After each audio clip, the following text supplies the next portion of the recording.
All right, let's just get right into it. We have all been there, right? You're staring at a login screen, just racking your brain, trying every password you've ever had. Your kid's birthday, your dog's name, that one weird combination of symbols you were forced to create. And then you see it. Incorrect password. It is a universal, modern nightmare. But what if the solution wasn't a better password, but no password at all? Today, we're going to talk about biometrics, the tech that promises to unlock our digital world with the one thing we literally can't forget, ourselves. You kind of have to laugh at this, don't you? Because it nails the absurdity of the whole situation. We're supposed to be guarding our most private information. I'm talking bank accounts, personal emails, everything, with something as flimsy as password 123 exclamation point. And you know who loves that? Hackers. For the rest of us, it's just this endless soul-crushing cycle of forgot password emails. The whole system's just broken. It's time for something new. And this right here is the big idea that changes everything. See, instead of relying on something you know, like a password, or something you have, like a key fob, biometric security relies on something you are. Your face, your fingerprint, the sound of your voice. Your unique biological signature becomes the key. It's personal, it's powerful, and it's supposed to make security feel, well, a whole lot less like a trivia game you're destined to lose. Okay, so let's really get into this. To start, we got to understand just how massive the password problem really is. And then we'll see exactly how biometrics are supposed to swoop in and save the day. So what's the actual real-world cost of our password problem? Well, according to a recent IBM report, this number, $4.88 million, is the average cost of a single data breach for one company. And what's the number one cause? Yep, you guessed it, weak or stolen passwords. They are the cracked door that criminals just walk right through, over and over again. So what is this next-gen solution, really? Well, biometric authentication is just a fancy way of saying the tech identifies you based on your one-of-a-kind traits. It usually falls into two camps. First, you've got your physical stuff, like your fingerprint or the unique pattern of your iris. Then you've got your behavioral stuff, which is super interesting, like the specific cadence of your voice or even the rhythm and speed of how you type. It's all about measuring the living, breathing you. So, where's all this tech going? Because, let's be honest, it's already moving way beyond just unlocking our phones. We are standing right on the edge of a totally seamless, password-free future that's going to completely reshape how we do, well, just about everything. Seriously, just picture this for a second. You authorize a massive bank transfer with nothing but a glance. You breeze through an entire airport where your face is your passport. Imagine a home that unlocks the front door, adjusts the thermostat, and queues up your favorite playlist the second it recognizes you walking in.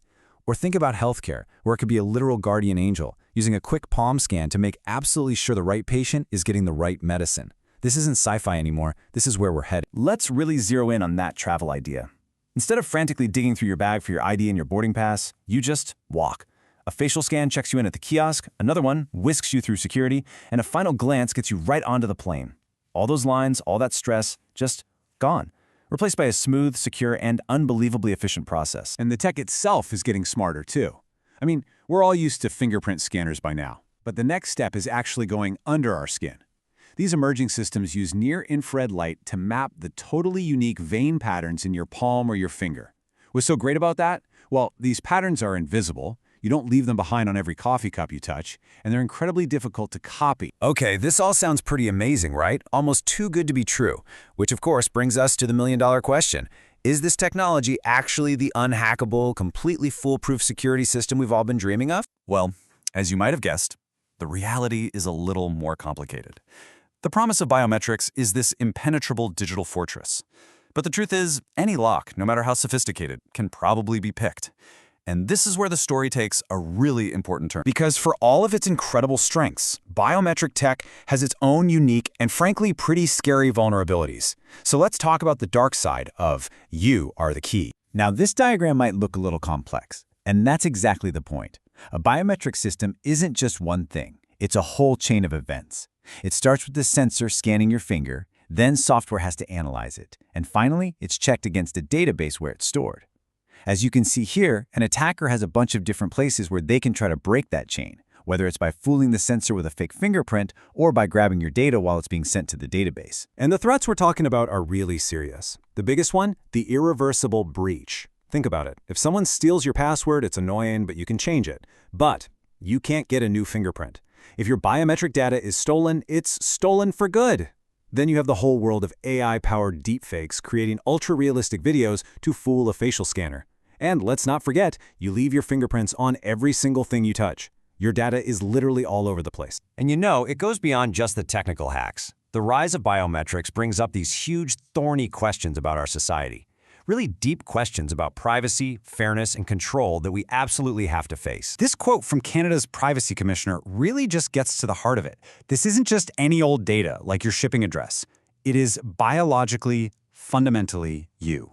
And because it can't be changed, if it's compromised, the consequences are permanent.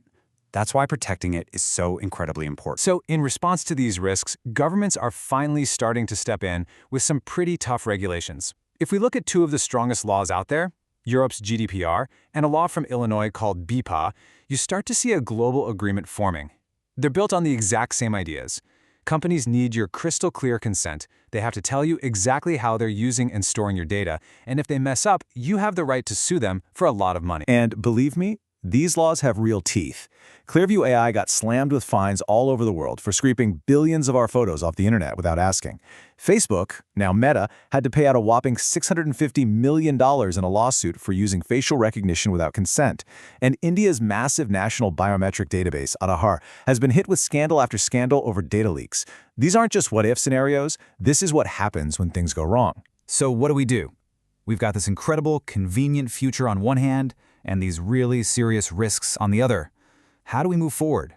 How do we get all the good stuff while protecting ourselves from the bad? You know, if there's one thing to take away from all this, it's this right here. Biometrics are not a silver bullet. They're not the one magic fix to all our security problems.